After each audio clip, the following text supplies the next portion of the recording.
Joining me as the country's top foreign affairs writer, Greg Sheridan, the Australian newspaper. Greg, Iran only fired relatively few of its massive amounts of armaments. Hezbollah on the Lebanese border could have fired 100,000 rockets and overwhelmed the Israeli defence. None of that happened. Was this a real war or just for show? So it's a bit of a mixture, Andrew, very complex. So I think it wanted to hit some Israeli targets. I think they fired more than 100 ballistic missiles. A couple of those got through.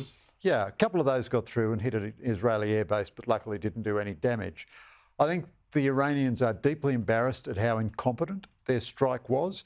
They certainly calibrated this strike. As you say, they gave everyone notice. They expected that most of the missiles would be stopped.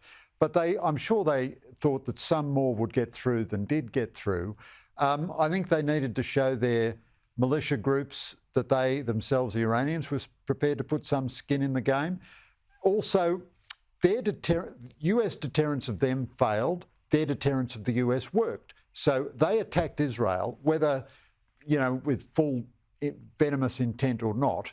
And Biden's reaction is to tell Israel, don't respond. Don't respond. He said, you've got to win, bank it. Yeah. Biden told Iran not to attack Israel, and they attacked. So Iranian deterrence worked, American deterrence didn't work. Very good point. So there are some pluses and some minuses. I think Israel will strike back against Iran in due course, but they're going to let Iran stew in the technical failures that it racked up for a while. They're going to let everybody in the region look at that.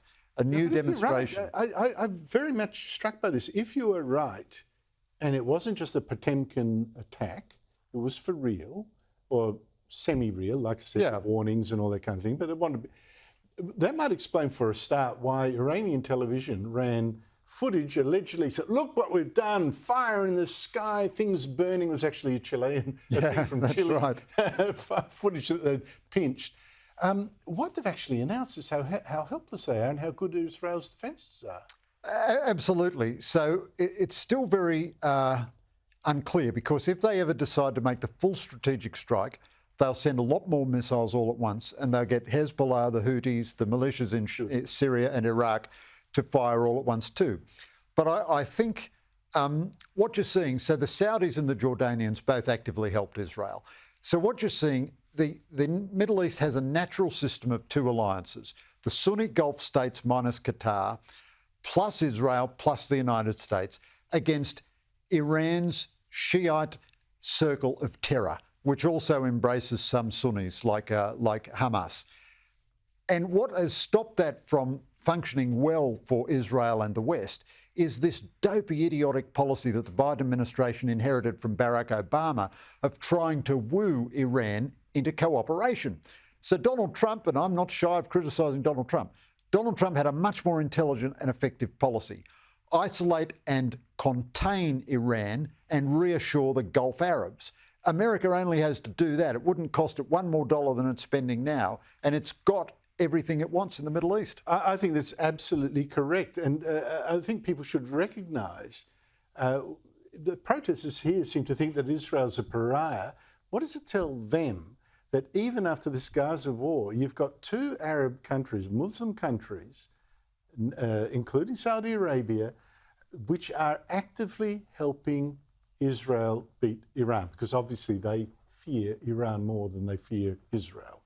Yeah, you're absolutely right, Andrew. And not only that, the four Muslim nations, regional nations, Arab and North African nations, which made peace agreements and exchanged diplomatic relations with Israel under Trump, not one of them has broken diplomatic relations as a result of the Gaza war. The Gulf Arabs really have no investment in the Palestinian cause, and they certainly have no investment in Hamas, which is part of the Muslim Brotherhood and is directed by Iran.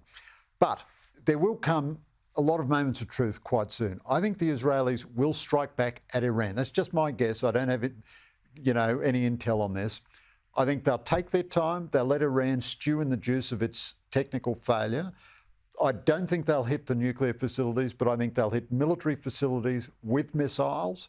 It'll be deadly. It'll be quite different from this strike. And then Iran will face the conundrum, what it does then.